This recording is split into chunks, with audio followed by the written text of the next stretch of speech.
For this episode, Chris built a deck that will live in Elfhame. And Taylor's got me rolling in my grave ahead of schedule with this one.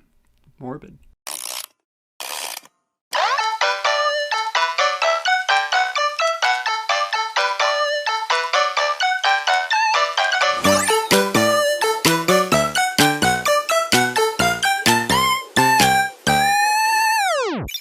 My name's Taylor. Hi, I'm Chris, and welcome to episode 18. I think I'd be better at this. Yeah, we need to practice. Yeah, so I've got the 8, 5, and 3. And 1. You've got the 1. Yep, 18. Cool. Final episode of the season. Season finale, everybody. Maybe we'll figure it out by next season. Maybe we'll figure it out by next season. Thank you so much for watching and going on this journey with us. This has been a lot of fun. Don't worry, we're not gone forever. We're just going to give you a reprieve for the month of August, and we'll be back right in time for what's the next Dominaria United, baby. We're all united again. Yeah. And it feels... Nope, I'm going to save that for that episode. Copyright claim. Yeah, you got to watch it. But yeah, we intend to be back at it from the new studio in time for that sweet, sweet Dominaria United action. I'm sure there will be 0 commanders printed in that set. Oh, I'm sure, yeah. Legendary creatures are not a thing on Dominaria. No, legendary creatures don't matter.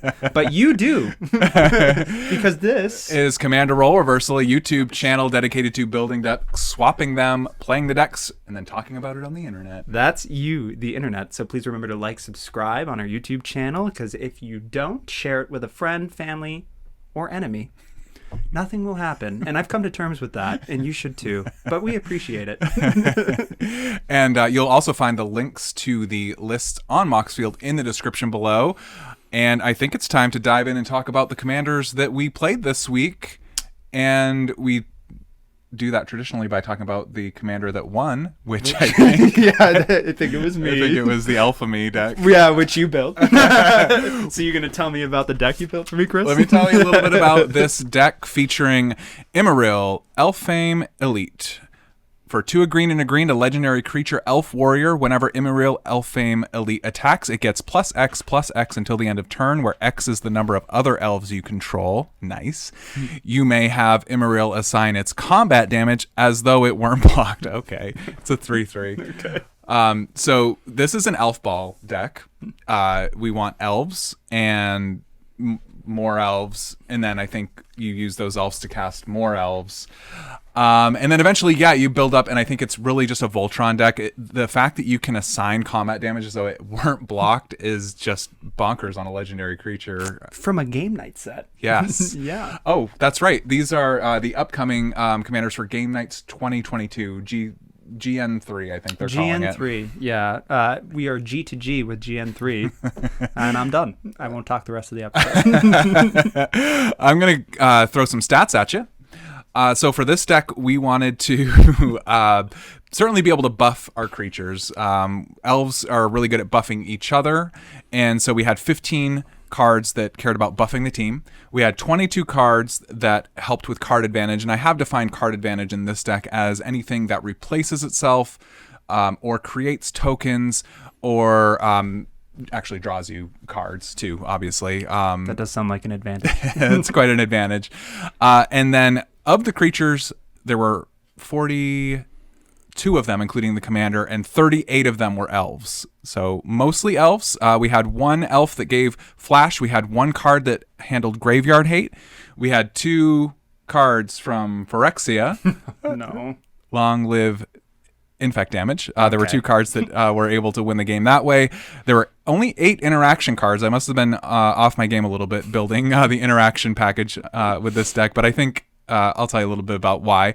There were 18 ramp spells because elves just ramp. I mean, they ramp and they swing. So 18 of those. We had 3 recursion pieces and 2 cards that could tutor, both on creatures. So not your traditional tutors. Style points. Nice. Yeah. Awesome.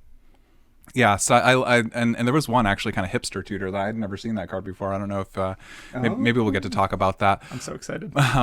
Yeah, so there wasn't a lot of interaction. There were no board wipes. I mean, mono green elves, you're really just trying to pile on elves, and then just, in this case, swing with your commander, because remember, he gets plus X, where X is the number of elves you control, which is awesome. You don't have to pay anything into it. It's just every time he attacks, and then you can assign the damage however you see fit. So best case, plus 38, not counting tokens. Oh, sure. I'm covering my bases this time.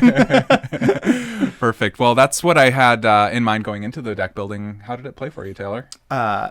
Disgustingly well. Yeah. I mean, no disrespect. None taken. Yeah, it was a lot of fun. And just starting it right off with a fan favorite elf of mine. So my favorite, hopefully your favorite as well as a fan. Realm Walker. Sweet. 2 and a green for a creature shapeshifter. Changeling. This card is every creature type. As Realm Walker enters the battlefield, choose a creature type. You may look at the top card of your library anytime. You may cast creature spells of the chosen type from the top of your library. Realm Walker is a 2/3. This is so good. A call time classic. It is everything that an elf deck wants, which is the ability to easily find elves and cast them from places other than your hand. Sure. It's great. I mean, even just when there wasn't an elf on the top of my deck, at least knowing that, so I could anticipate my play and work around it. Maybe you spoiled me with the Elsha deck, because this is No 2 flash. decks now that I've been able to just look at the top. Nice. It's dangerous. I'm going to just sit down at a random pod with a deck that doesn't do that. And they're going to be like, why are you looking at the top? Because I want to. That's illegal. No, it is. In Magic. That's an illegal game action. That is true. Yeah. Realm Walker is an elf. It's a shapeshifter. So the reason that I say that is it also works with all the other elf synergies too. Not only is it an awesome card for card advantage and being able to get, snowballing elves, but it also triggers all the elf triggers that might be there too. Did you read my script? Oops. No. See, I did not. No. This is all organic, I promise. It is organic. Nature. Elf. What's also nature? Beasts. And we whisper about them. Beast Whisperer is 2 green for a creature elf druid. Whenever you cast a creature spell, draw a card. 2/3. Commander staple, I think it's safe to say, especially for green cards, or for green decks or decks that run green. All that to say, this was amazing. You had 42 creatures in your deck, and I definitely drew a number that was greater than 1 and less than 42 of cards off of that. It synergized so well with Realm Walker too, and at least one of the games that we played, I had both of them out. Yeah, and that was great. It just kept fueling the machine, which was really cool. And if there isn't an elf on the top of your deck, maybe you have one in your hand, and then you can draw the card that's on top of your deck, and then you can play the next card that's an elf off the top of your deck and draw another. It gets a little... You knew what you were doing. And Beast Whisperer, also an elf for no particular reason other than just those elf synergies. I did a double take when I was preparing for this episode, because I've always thought this is the Mandela effect. I always thought it was a human. Right. Yeah, of course it is. It's just like this common creature. It's just like a ambiguous hooded figure in nature. Yeah, you can't see the ears. That's what gives it away. That's what does it. Mm-hmm. Wow. I feel called out. Going back to our roots, let's talk about more elves. Beast Whisperer is the one we just talked about, so we'll talk about Heritage Druid instead. Nice. Heritage Druid is a green for a creature elf druid, another druid. Tap 3 untapped elves you control, add green. Heritage Druid is a 1/1.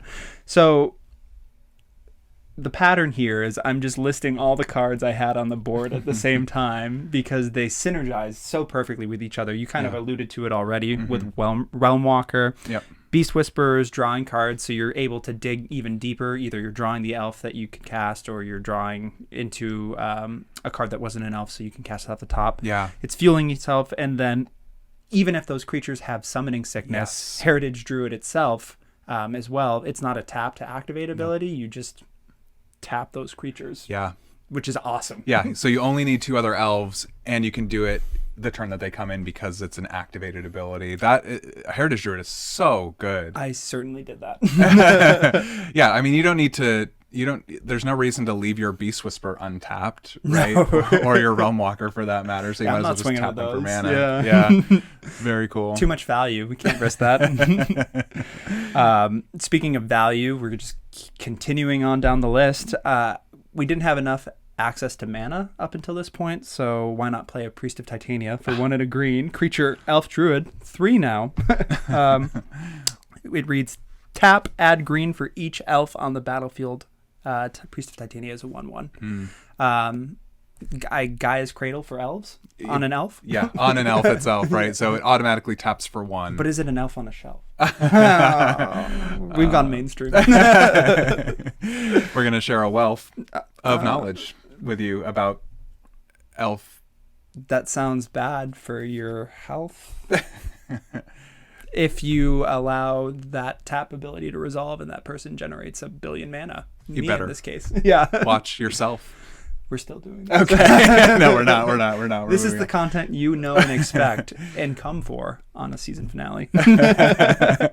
No, in all seriousness, this deck is, this elf is perfect. I think this is my favorite mana dork of all the elves. Nice. It's just so good, especially when you can synergize it with some other pieces that we'll get to. But in an elf deck that is running 38 elves, not counting elf tokens, I never tapped this for less than 5 mana. In any time during the games that we played. So pay 2 and tap for 5 on your next turn, like not good enough. No, not a good enough rate anymore. No, it seems pretty good. Yeah, it was great. And what was even better is being able to play my land for turn, which was Wirewood Lodge. You could tap, add colorless, or pay a green and tap and untap target elf. And just do it all over again. You untap the Priest of Titania. Wow. Just keep making mana. So you made 5, and then you spent technically 2, I guess, to untap it and make 5 more. So that's 8 mana. The real question is, which ceiling is higher? The double tap on Priest of Titania or 2 Cabal Coffers? Ooh, yep. Situational, I suppose. Yeah. Depends how many board wipes your opponent's running. See, yeah. Or land destruction. Oh, fair. Yeah. I guess, probably the elf the elf synergies are probably a little bit more fragile, right? Than the land destruction, unless your pod runs land destruction like ours does, and then there's no safe space. It's not me. Strip mine doesn't count. Nope, not at all. Oh, unbelievable. Wow. So yeah, that was really great, but all of these engine pieces, all of this value, what are we doing with it? We're resolving a Kindred Summons for 5 green, an instant. Choose a creature type, reveal cards from the top of your library until you reveal X creature cards of the chosen type, where X is the number of creatures you control of that type. Put those cards onto the battlefield, then shuffle the rest of the revealed cards into your library. Yeah. So I picked human. Oh, of course, yeah. In your elf tribal deck, that's the best. 0 humans in play, so I paid 7 to reveal 0. Right, there's only 1 human in the deck. No, I think when I resolved this in one of our games, I had 7. I think so, yeah. At least 7 elves. Yep. I won that game. Yeah. Spoilers. But. Right, because then you had 14. I think you ended with enough to do commander damage, right? Like basically like unblockable commander damage or something. Yeah. Yeah. It's the kindred spells are so cool. I think the summonings one is the best one. The board wipe's all right. It's also 9 mana, but sure. But this one is dominance, right? Yeah. Yep. Kindred summons. It's I've won so many games with that spell. What's the white one of that cycle? I don't know. We'll have to or the red one for that matter. Yeah. Wow. Good to know, because yeah. Are they all instants or sorceries? Because there's like Kindred Summons, right? Or not, sorry. Kindred Summons, the green instant, the blue Kindred Dominance. The blue enchantment is the Kindred Discovery. Yeah. Yeah. I wonder if that's the same cycle. Yeah, maybe. Yeah. It's cool if it is. Yeah. And if it's not, get on that. This is my favorite type of... there's nothing wrong with tutoring for specific creatures, but this is splashy in a way that really appeals to the Timmy in me. Sure. You just want to get 7 creatures onto the field without paying their respective mana values. Right. That feels good, no matter what deck you're piloting. Yeah, and elves make so much mana. Like 7 mana seems like it's like a big mana spell, but not in an elf deck. Yeah. Yeah. I think the only time I had more mana was when I piloted one of the Mardu decks you built me, and I pulled every single mana rock, like 11 of them. Why are they all stacked together? All the signets. I blame the shuffler. Okay. Thanks, Tabletop Simulator. Bringing it home, last card that did wonders for me in this deck. All hail Phyrexia. Triumph of the Hordes. 2 green sorcery. Reads, until end of turn, creatures you control get +1/+1 and gain trample and infect. Creatures with infect deal damage to creatures in the form of -1/-1 counters and to players in the form of poison counters per the rules of Magic the Gathering. Oh, I see. So you just needed the trample to get the damage through then. It was really overkill at this point. Because I could have swung with Elfhame, unblockable. Right. Right. And just won with commander damage. Yes. But why not just win with commander damage and infect? At the same time? Yeah. Yeah, that counts as 2 wins. It was a twofer. Yeah, no, I think we talked about it a little bit in the last episode. I personally share your philosophy. I don't have a problem with, the infect win cons. I mean, maybe just make sure everybody at the table knows what to expect. Sure. Before you play as a part of the Rule Zero conversation. But the game needs to end, as you pointed out, and this is a great finisher.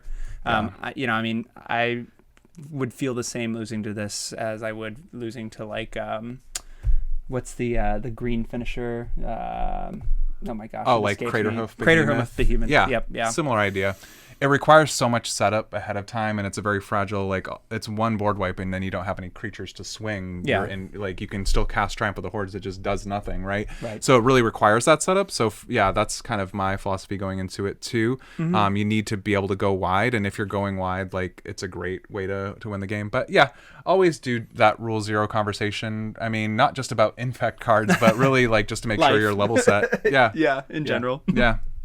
But great deck, Chris. Cool, I had a man. lot of fun with this. Really powerful commander deck, especially as we alluded to. It's from a game night set, so it was cool to see it pop off. There are some.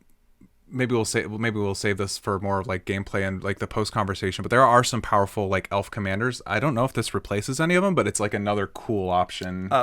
Definitely in the 99 of those decks, if nothing else. Yeah. This is going in Lathril, I'm sure. Oh yeah, that makes at least 11 elves. Okay. But that's all I got for synergy pieces, Chris. What deck did you play? Well, I played the deck that you built for me, and that commander is the one that I should read to you. Yeah. Per the rules of role reversal. This exercise.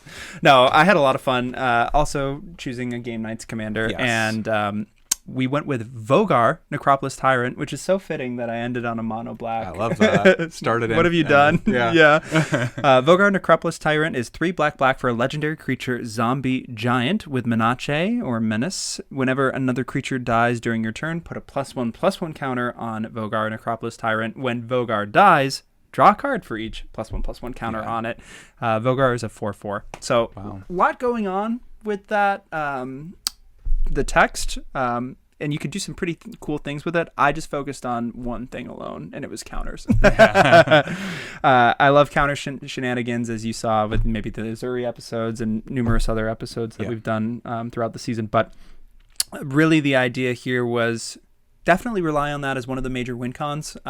Perhaps maybe branch out into a couple other different lines of play that you could still win as, so you had some versatility, because I don't like to be necessarily a one-trick pony. But jumping into the stats, we did have some zombie tribal action going on here. We had 23 zombies, including the commander, 32 cards that supported an aristocrats strategy. We had 14 cards that cared about counters and supported loops with those, which we'll get into. 19 cards that support go wide or combat strategies. So we're talking, affecting combat in one way or the other, token generators, things of that nature. 16 card advantage cards, which I'd loosely defined as scry, draw, tutors, hand size modifiers.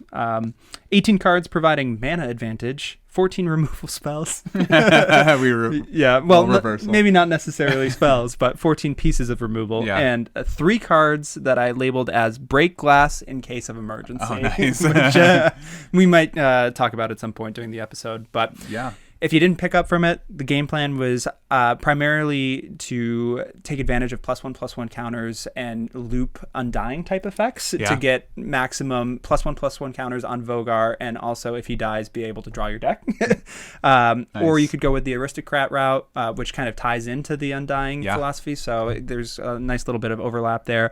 Or you could just go straight Voltron, which there were some pieces in there to make that easier than you might expect. Maybe not as easy as Imaryll had it. You can block this guy. But we'll get to that. But or can you actually? Nope. Good point. Yeah.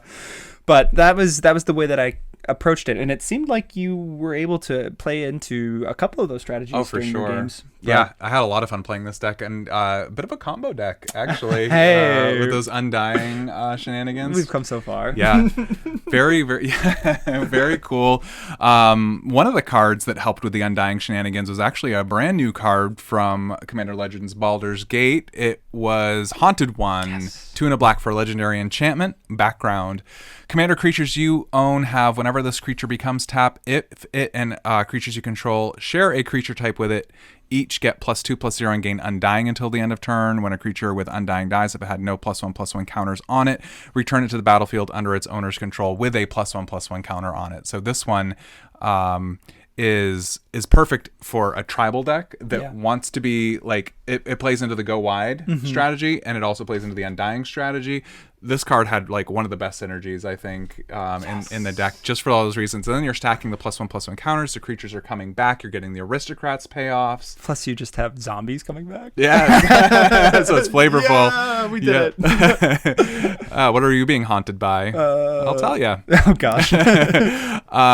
And then there was another really clever way to make Undying even more powerful, and that was with cards such as Nesting Grounds. Yes. A land that taps to add colorless, or you pay 1 and tap, move a counter from target permanent you control onto another target permanent, activate only as a sorcery.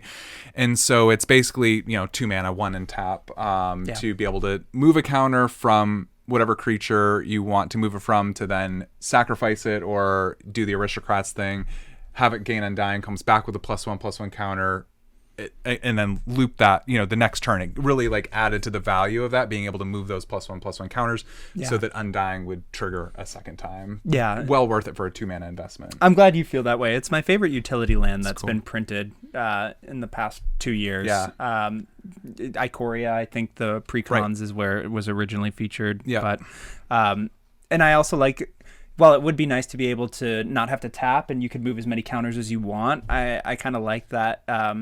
At least for me, when I'm playing, I like that you have to be like a little bit more intentional in which one you're deciding to move the counters off of. It's like a decision point. Yeah, so at least make it a little bit more interesting for you. Makes it interesting. And it's any kind of counter, too. Yeah. It's not just +1/+1 counters, so, you could get up to some real shenanigans. You can do some silly jank with stuff like that, like remove ice counters from Dark Depths. Nice. That's just the one that comes to me. Yeah, but you got your Merit twice as fast. That's pretty cool. Right. Nice. Well, another one of the strategies that you mentioned was go wide, and we talked about blocking commanders. Well, what if we just made that impossible with a card like Cover of Darkness? 1 and a black for an enchantment. As Cover of Darkness enters the battlefield, choose a creature type. Zombie. Creatures of the chosen type have fear. They can't be blocked except by artifact creatures and or black creatures. So you were playing mono green? Yeah, I was. Oh yeah, no, you're not blocking any of these creatures. No, I didn't. I almost died to commander damage every time. It got close. Yeah. Cover of Darkness, I did check the price because I was wondering about this one, because it's a pretty unique effect, pretty low mana value. It is an older card. It's a little bit more expensive. I think it was like $70. I think it was It's up there. But fear is such a good keyword. And I mean, I think there are definitely other cards that give fear, but this one is cool that it had like the tribal synergies, and it just was like static. All of your zombies have fear. I don't know what the criteria is for what cards make it onto like the list slot and set boosters, but this feels like it would be a really cool card to put into a set booster. Right. I'd buy that booster. Yeah, if it's in like any black tribal strategy, really. Yeah, we're gonna mark your calendars. Okay. 2 years from now, we're gonna check to see if it was reprinted on the list. All right, and then do nothing. Yeah, we'll make an episode of that specifically, or a short. Yeah, we'll see. We'll put it on social media. Nice. All right. Well, those are some non-zombie cards, but I did want to talk about a couple of zombies that were in the deck that made it real powerful. The first one is Undead War Chief. 2 a black and a black for a creature zombie. Zombie spells you cast cost 1 generic mana less to cast, and zombie creatures you control get +2/+1. It's a 1/1. Well, it's actually a 3/2 when it's on the battlefield. This is exactly what you want in an Anthem effect. You want it on a creature that's of the relevant type, and it also has an added bonus, which is making your zombies cheaper to cast. Right. This is like probably, I wasn't super familiar with this card, but seeing it in that deck and just like the more I thought about it, I think this is maybe one of the best like zombies ever printed. Yeah, maybe. Yeah.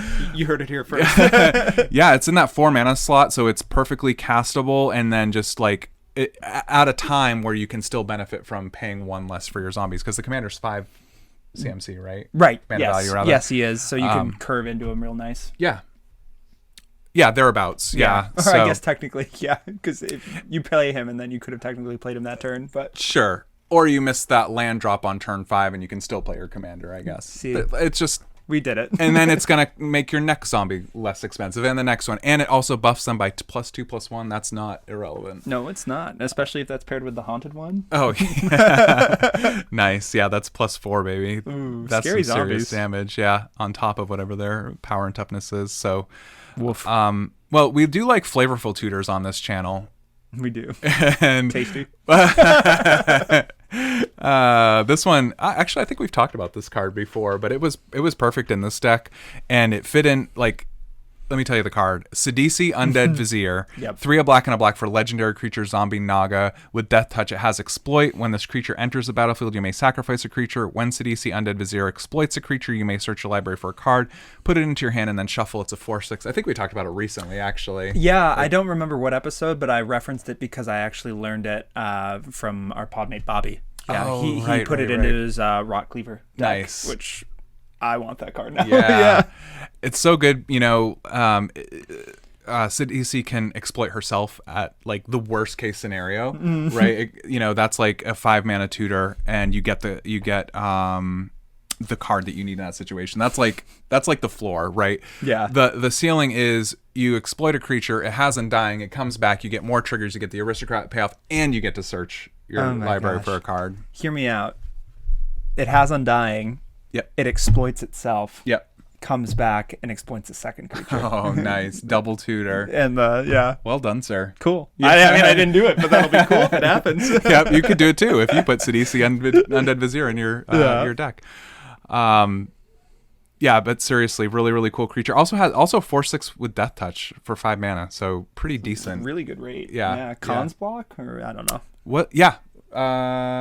Right around there. Yeah. Cool. Yeah. Tarkir was involved. We know that For much. sure. Which timeline? Ask of Vorthos.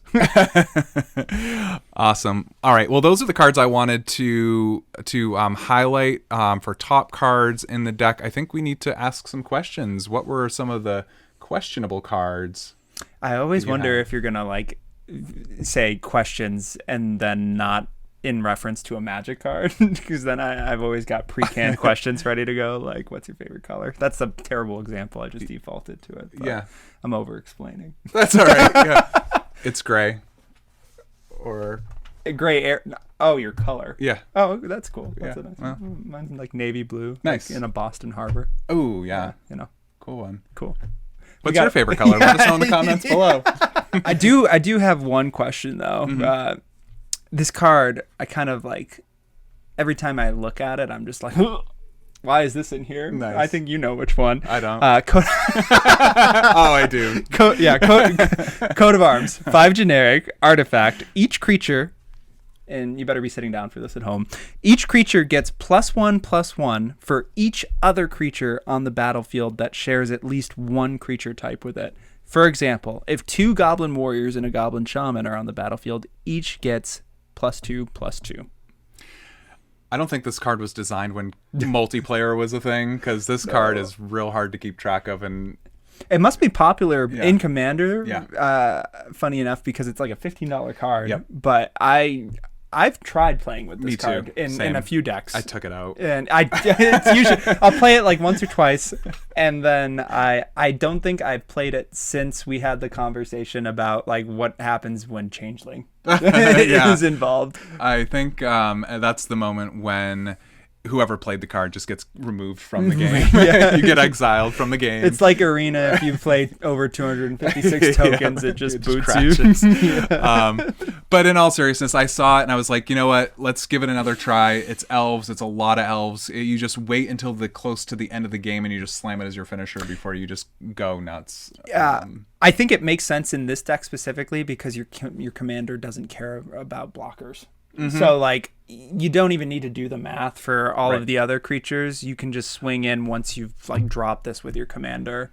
It definitely can be a finisher. Just watch out when you're playing against other tribal decks. I think that's where it gets like a little bit. Oh yeah, because it's symmetrical. It is. So when somebody's playing their spirit tribal deck, then they might have more of an advantage than you, and you have to like really do the math ahead of time. Well, dang, I wish I had played this while you had your zombies out. That would have backfired.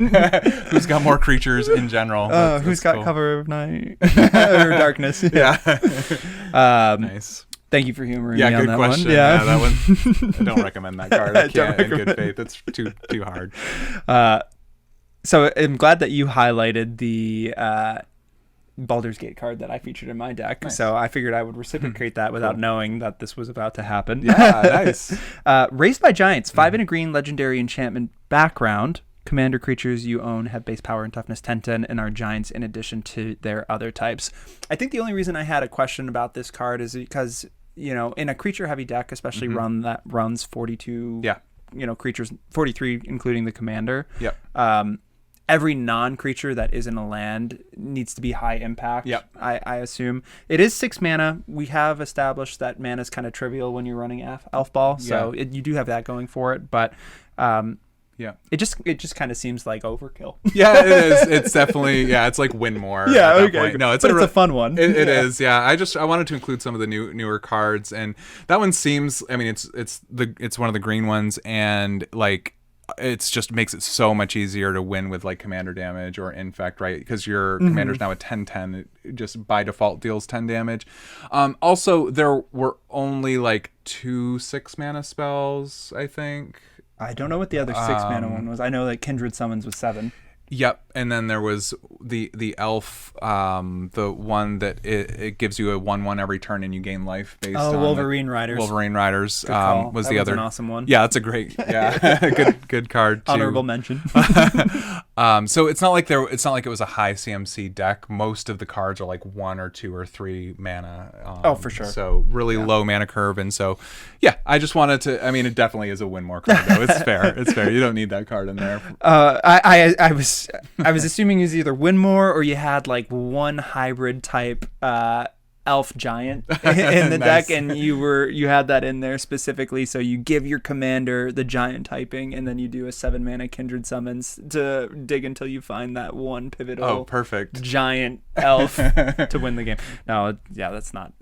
I'm assuming that's not why I was there. That would be actually kind of cool if you had like a creatureless deck. You could use Kindred Summons to get like the one other creature that matches your commander's type. That's a really cool idea. Yeah, there we go. It's mostly in like creature heavy decks, right? Because you want to like Sure. spill out as many creatures as you can, but maybe it's like a 2-card combo or something. Yeah, I mean, if I was doing Selesnya, I would have this, and then I would dig for like Stone Hero Giant or something like that. Yep. If it's like an equipment deck. Yeah, Voltron deck there or are something. more efficient ways. For sure. Yeah, this is the let's jank be way. clear. Yeah. But we have fun. Yeah, we do have fun. Nice. But those are my question cards, Chris. Cool. Good sport. Yeah, good questions though. Yeah, those are good picks for sure. I had a couple cards I wanted to run by you and hear your thoughts about. I like to frame this as the call out section. No, it's over some point after episode 8. I stopped calling you out, and you started calling me out. This is ridiculous. Yeah, no, these ones are actually perfectly reasonable. I just wanted to hear you talk about them. This is a great card, Retribution of the Ancients for a single black mana. It's an enchantment. Pay 1 black, remove X, +1/+1 counters from among creatures you control. Target creature gets -X until the end of turn. How does this card combo? I'm so happy that you called this out. Yeah. Because I was so happy when I found this card. Yeah, is this why you called me a combo player at the beginning of the game? 100%.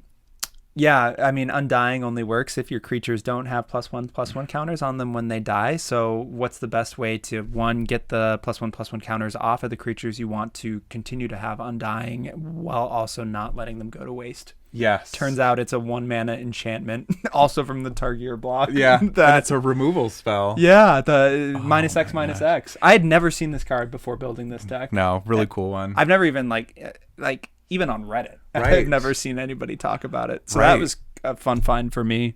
It's a cool card. I think this one should get more hype. Yeah, any deck that like has an abundance of +1/+1 counters. This is a 1 mana spell. Like 1 black mana and remove the thing. Like, you're assuming you have the synergy in there, right? Like, assuming you have the synergy, like, pay 1 mana, do the thing that you want to do anyway, and probably like start killing your opponent's creatures at the same time. Yeah, and as funny as it sounds, I also had it built in. I also wanted to include it in there for an instant speed way to prevent yourself from decking yourself if your commander gets removed.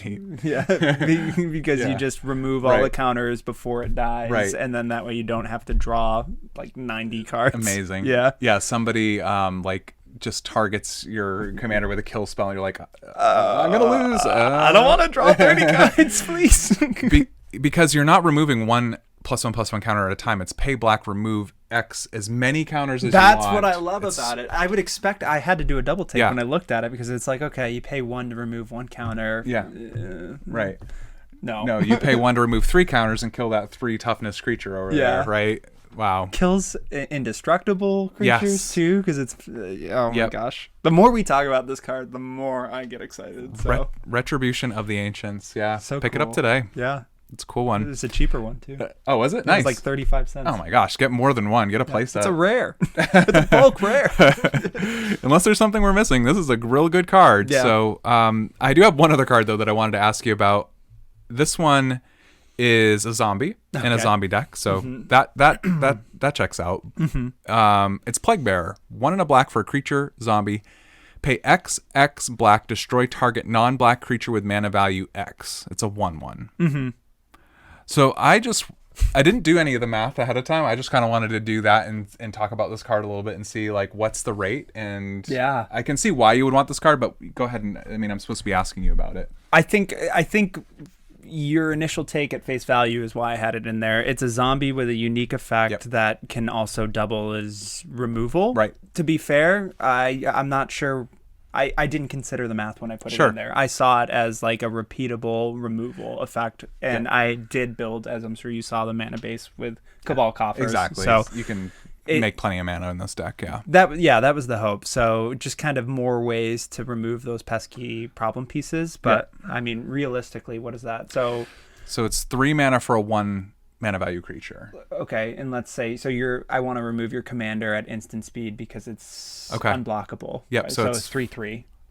Best case. Mana value. So it would be like a 4 mana. Oh, it's mana value. Mana value. So it's not toughness. So I'm actually a little higher on it now. I was worried when you put it in the question.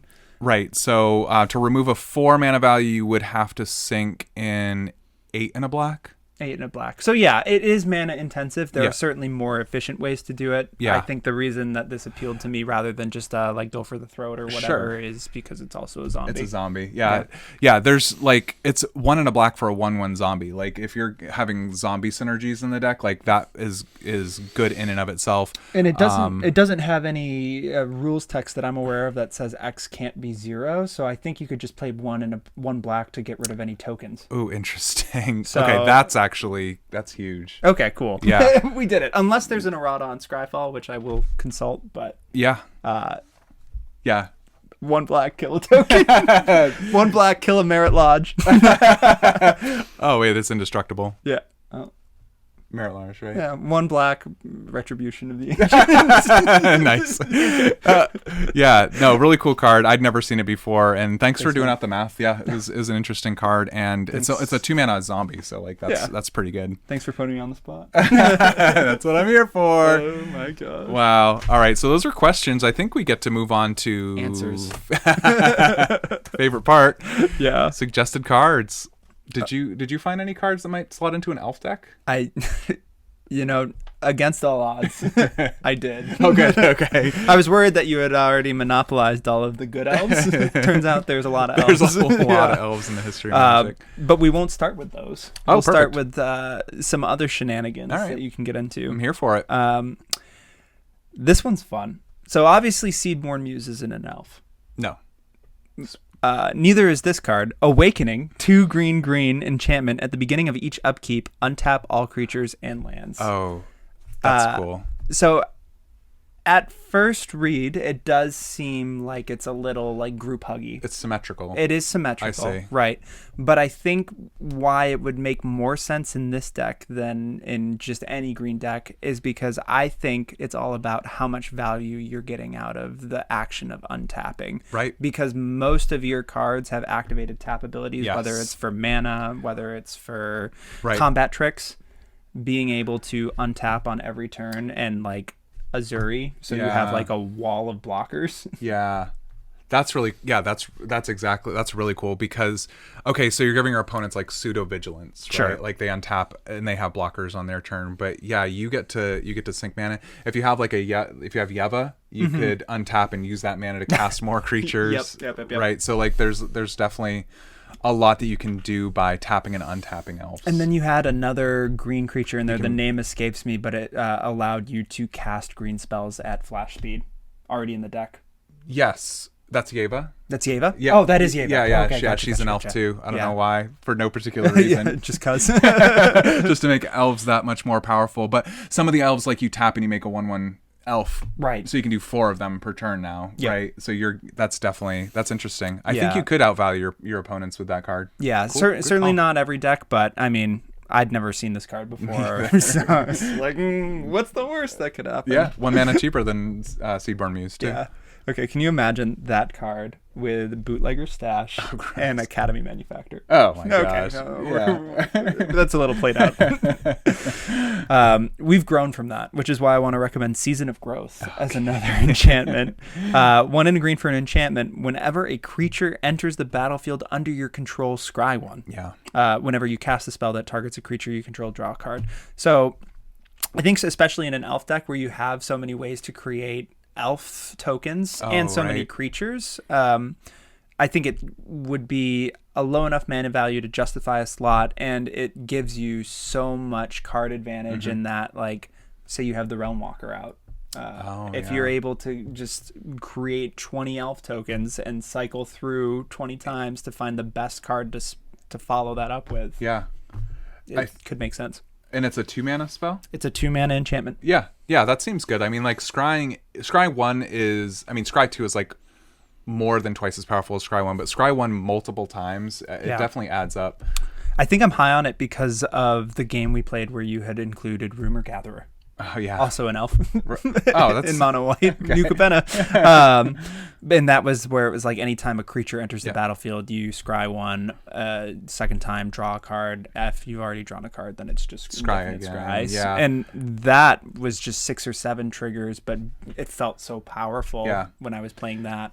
Yeah, and the other time that was a really powerful play pattern, and like the other time that scry, like if you're only drawing 1 card per turn, being able to scry once or twice, like even if you're only scrying 1 at a time, saying like I really don't need this land drop because I already have all, and I need like the powerful spell, the game finisher. Like it's just a way to get closer to that. Like that's why scry is like more powerful than at face value. I think like I scry and I keep it on top. Well, yeah, that's because that's the card that you need too. I found the longer I've played Magic the Gathering, the higher I've gotten on scry. It's something that like I thought it was kind of lame because it wasn't just drawing me a card when I first started, but like as you said, it's deceptively powerful. It is, when you can not draw the cards that you don't want to draw, like that's really, really powerful when it's the only card you're going to draw that turn. Yep. And I also love being able to scry when I know that my opponents are running mill. So like if I want to be able to protect a piece that I'm tutoring later, I'll scry something to the bottom. You know, there's just so much utility, and it helps you in multiple ways that you wouldn't expect. Yeah, so. Very cool. But yeah, I would recommend Season of Growth. Season of Growth, that's cool. But let's get to the good stuff. Let's get to the elves. Oh, elves. baby. Yeah. All right. This one's a new one, also from Baldur's Gate. Jaheira, Friend of the Forest. 2 green, legendary creature, human, elf, druid. Tokens you control have tap, add green. And also choose a background. Jaheira is a 2/3. That's cool. So it's not just creature tokens either. No. Oh, neat. Yeah. So, I mean, I think the most obvious reason to include it is because you do create so many elf tokens. Sure. And I know that there are other ways. Like I think There are some planeswalkers that allow you to have your elves tap for mana or whatnot, but this is also an elf that's a creature that plays into other synergies for elves that gives you mana dorks. Yeah. That's a really cool. Right, it's an elf itself, so you're getting maybe you're casting it, getting an elf token because this other elf says whenever you cast an elf spell, get a token, right, and then it taps for mana. Yeah, so really it's only 1 and a green at that point. It's paying for itself at some point. Let's go. That's cool. Yeah, and it's a buck right now. Oh, so yeah, get him now then. Yeah, it's cool. Cool, man. Good one. And in your background, you've already got it in there. You could just have it raised by giants. Jaheira raised by giants. Sweet. This one, also another creature, Timberwatch Elf. 2 and a green, creature elf. Tap, target creature gets +X/+X until end of turn, where X is the number of elves on the battlefield. 1 and a 2. So this recommendation and then the next one, which will be the last, are kind of directly taking advantage of your commander's ability. Yeah. It is a Voltron deck. Yeah. I think that's how I was able to win. Yep. With the commander being able to get through, but for those circumstances where you don't quite have enough commander damage just from the quantity of elves, if you're able to pump in addition the way that he does, this is another way to kind of just like, it's the difference between a 2-hit KO and a 1-hit KO, right? I think. Right. While also being an elf. Yeah, absolutely. Like, it kind of, it's an elf. It wants you, like, you're playing other elves and it's doubling up the power and toughness essentially at that point. You're literally doubling the power of your commander with that card. Let's go. They can't be blocked. I mean, it can be blocked, but what's the point? We'll get to that. I've got words about that. Oh, cool. So yeah, it seemed like a fun one. Nice. And last suggestion, different verse, same as the first though. Yep. I don't know if that's the phrase. I think it is. Wirewood Pride, which is a single green for an instant.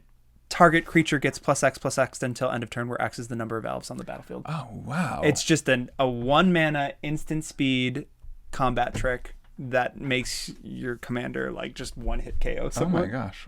Wirewood, what is it? Wirewood Pride. Pride. Oh my gosh. Yeah. Yeah, it's an elf card. I know. Is this an elf card you've never heard of? Yeah, I haven't heard of that one. It. That's cool. Achievement unlocked. Yeah.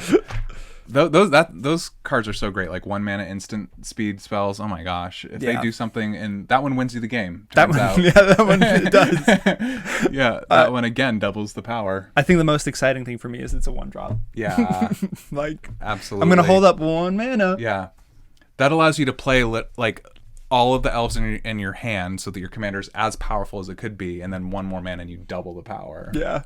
Very cool. Cool. Yep. I can't wait for you to pick it up. And that was also like under $1. Oh my gosh, yeah. Look at all these. Really old card though. But nice. Yeah. Getting some bargains here on Commander Role Reversal today. I know. It's just because we love you. Or like you, if that's a little bit more your speed. Yeah, whatever you're comfortable with. Absolutely.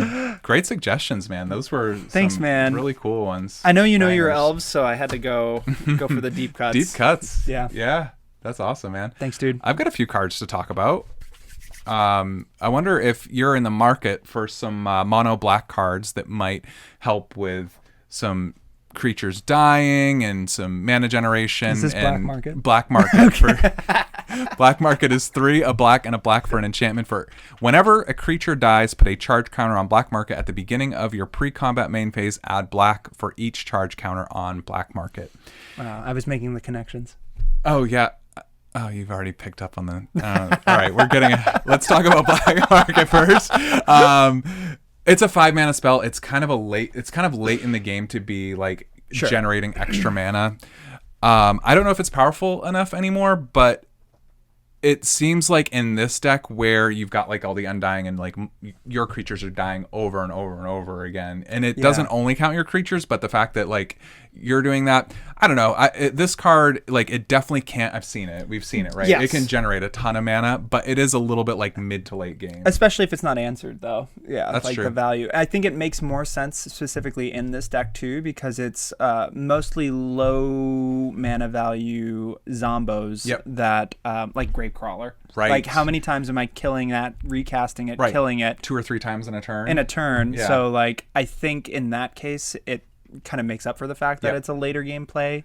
Right. because you're just getting like more than just 1 mana additional every like pre-main phase. Yeah, exactly. So you play it, you kill your Gravecaller 3 times, and then next turn you have +3 mana. Yeah. Yeah. I think you can get there. Honestly, though, I really just wanted to talk about Black Market Connections, and like both of them kind of made sense. So Black Market Connections is 2 and a black for an enchantment. At the beginning of your pre-combat main phase, choose one or more. Sell contraband. These mean nothing. Create a treasure token, you lose 1 life. Buy information, draw a card, you lose 2 life. Hire a mercenary, create a 3/2 colorless shapeshifter creature token with changeling, you lose 3 life. It has every creature type.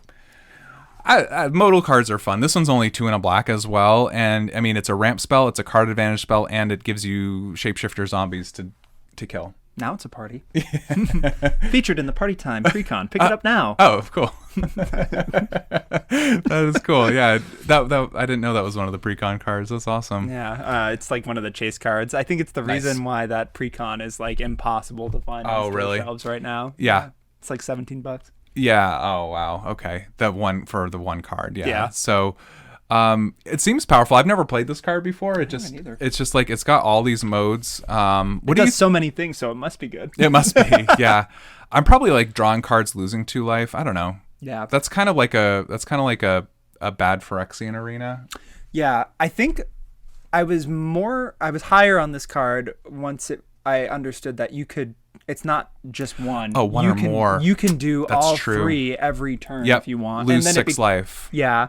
Which I think in an Aristocrats deck, which this deck is capable of being, like that's 6 life isn't really going to... Okay. Like the value's there. Right. And then you're going to just drain your opponents for like more than 6 life probably that same turn. Yeah, Sanguine Bomb. Yeah. Yeah. Nice. Okay, cool. Yeah, 1 or more. Yep, I'm with you now. Yep. We got all there. right. So that was a decent suggestion after all. Yeah, you know what you're talking about. Well, sometimes. All right, let's talk about some zombies now. We've got Lord of the Accursed. Another Lord effect. 2 and a black for a creature zombie. Other zombies you control get +1/+1, and 1 and a black tap. All zombies gain Menace or Menace until the end of turn. It's a 2/3. Ooh, more Menace. Menace, yeah. I mean, it doesn't really like help your commander because your commander already has Menace, but for the go wide strat, I mean, for sure, Menace is like one of the better for evasion effects, I think. For when you don't have $70 for a Cover of Night or a Darkness. Yeah. And can't rock Fear, and your Graph Harvest has already been removed. So there you go. And it's on a zombie body, so yeah gives that Lord effect too. Lord of the Accursed is kind of a classic, but might be a way to pump the team and give them some evasion on top of it. I pulled my first copy of that card from Game Night 2019, cleverly working in the sub-theme of the episode. Oh, sweet. This is the 3rd iteration of that product. Cool. Here's a relatively newer one. I want to say that this card was from the Innistrad block, the recent one, Headless Rider. Oh, cool. 2 and a black for a creature zombie. Whenever Headless Rider or another non-token zombie you control dies, create a 2/2 black zombie creature token. It's a 3/1. Mm-hmm. Yeah, I mean, we've talked about the Undying synergies, the coming back, so this is just giving you more zombie bodies to be able to sacrifice, and it's kind of one of those dying payoffs. And I'm sorry, was that one, is it only once per turn, or indefinite? Whenever another non-token zombie you control dies, create a 2/2 zombie Gravecrawler! Yes! Let's go! Yeah. There's just a reason that one's a mono-black zombie I wish staple. there was a mono-black Rooftop Storm. Oh, yeah. I'm sure everybody does. I'm sure, yeah. Yeah. Then you would, I'd feel bad about the Dimir zombie generals, though. Yeah. Maybe still play them, though. They need some love. All right, one more card for you. This one is specifically for your deck in particular. But, hey, maybe any of you out there might like this card. It is an older card, a little bit on the expensive side. It's a Planar Chaos print. Imp's Mischief. For 1 and a black for an instant. Change the target of target spell with a single target. You lose life equal to that spell's mana value. So it's a mono black counter spell. That's incredible, because I thought I had included the only mono black counter spell in the deck list that I could find. Yeah. So Thank you. Yeah, you're welcome. What a deep cut. It doesn't technically counter, but it... I mean, bolt bend, deflecting squad. Exactly. Yeah, it's kind of almost better than counter in some cases. Like, it's more situational, but I'd rather ceiling. remove your unblockable commander than have mine die and draw my deck. Cool. Yeah. Good find, dude. Honestly, I just wanted to... I know, like those non-traditional counter spells, so there's one for you. You threw that in there. Thanks, man. All right. Those are all the card suggestions I had. I think we can talk about the play experience. This was really, really fun. Mono... It was certainly an experience. Was it a game nights experience? I mean, you've bought the game nights product in the past. Is this something that you would buy? Maybe not specifically for Commander, but maybe you would buy the single commanders, or... I would pick this up just for the single commanders after having played with them. Yeah. Like, they are very well designed. At least the two that we've played, I think. I love them. We might have picked the best two. I don't remember. Like the other three. Biased. Golgari. Yeah. That's my bias. Yeah, for sure. So now that we've established that I'm definitely buying this. Yeah. I think we need to clear out the air, because there's one thing that's really bothering me about that elf. Oh boy. Why didn't it just read unblockable? Oh, true. If it's a product that is marketed for newer players, like, I actually am not bothered by it. I love the ability, and I think that there are some fringe cases where that is more relevant than unblockable, but I think it's slightly less powerful because you could block it with a 1/1 Death Toucher, and you still take the damage, but it's like a little bit more fair than unblockable, I guess. Okay, sure.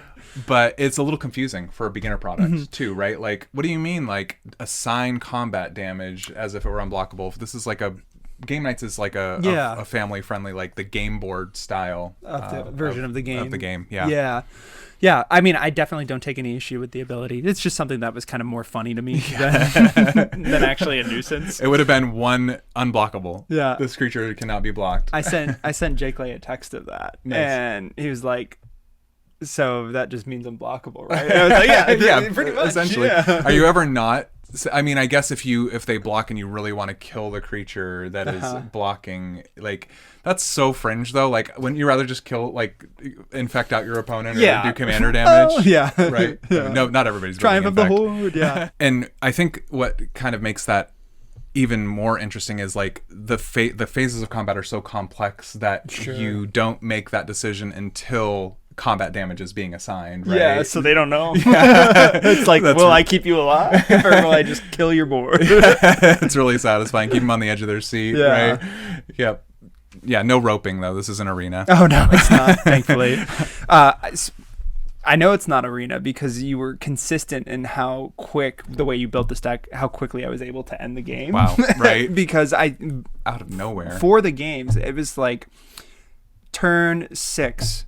I would start that turn and be like, there's no way I'm winning. You'd have your Undying Loops going with Vogar, or like you'd have all the pieces there. Yeah. And like the next turn, I would be dead. Yeah. And then I would just vomit 15 elves onto the board and then swing for lethal. Yeah. That was wild. I remember that the first game we played, I think I was one combat step short of commander damage. Yes, right? You were. And then that turn, you did. You put you put all of your elves, every card onto the battlefield, and just killed me instead. And what's so crazy about that is that you had Cover of Darkness at that point. So literally I didn't have any removal. There was no way I was going to win that game unless I had 15 elves all of a sudden. That is why they call it Elf Ball, I think. They just... It was a ball. Keep on rolling. Yeah, we had a ball. Nice. Different roads, same journey.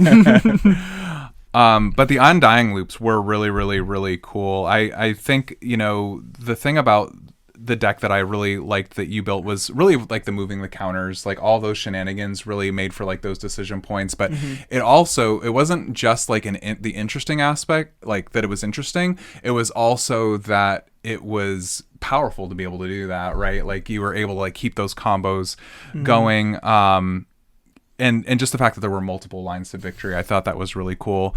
But in your opinion, which tribe is stronger, elves or zombies Or a third choice? I think elves. Yeah. I mean, I loved the building the Vogar deck, and zombies definitely have some cool like aristocrat loops. But like, unless you're running board wipe tribal, like elves are just so resilient. Like mana.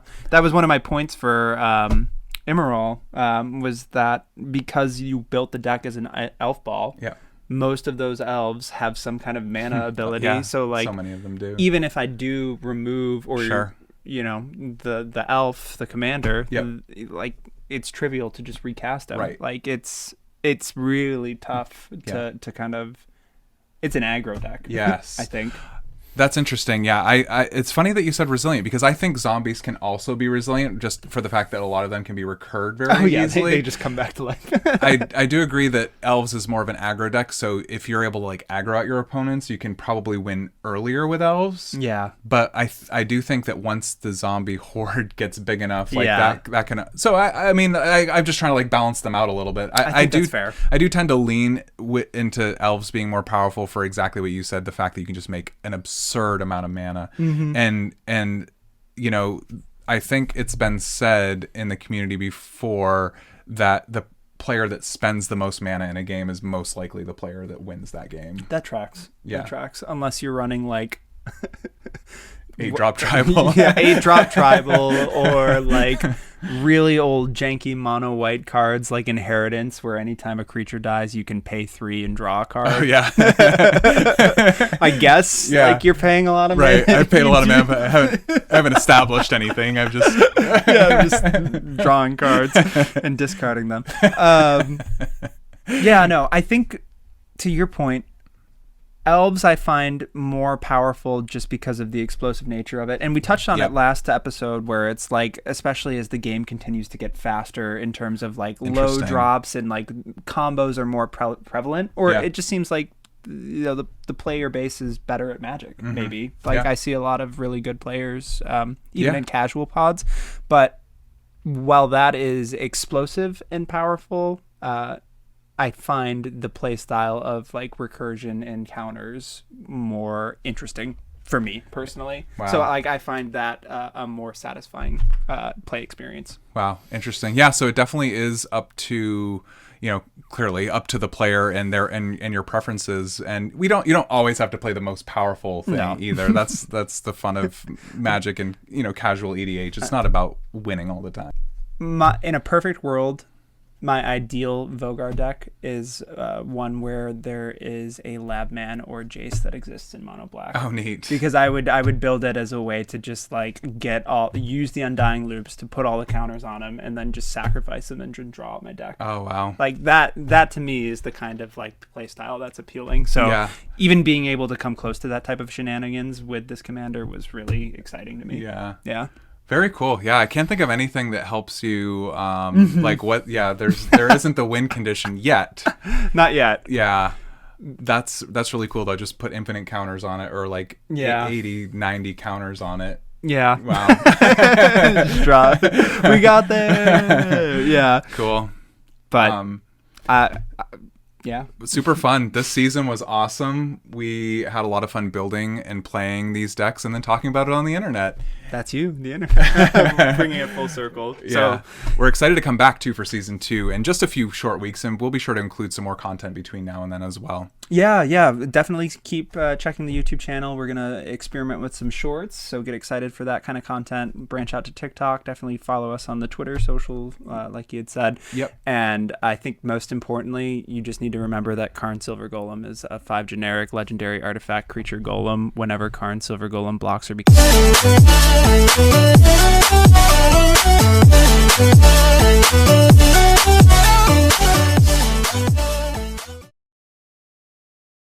Good season, man. Dude, that was fucking cool. We've made a season of a podcast. That's pretty dope, what the fuck? Man. Wow. See that. I never thought, like, if you had told me at the beginning of the year, I'd be like, yeah, that sounds cool, but I would never have, like, expected to accomplish that. Yeah. If that makes sense. It's a lot of fucking work. It is. It is for sure. Like, big shout out, you know, to all the people who came before us, right? Like, oh yeah.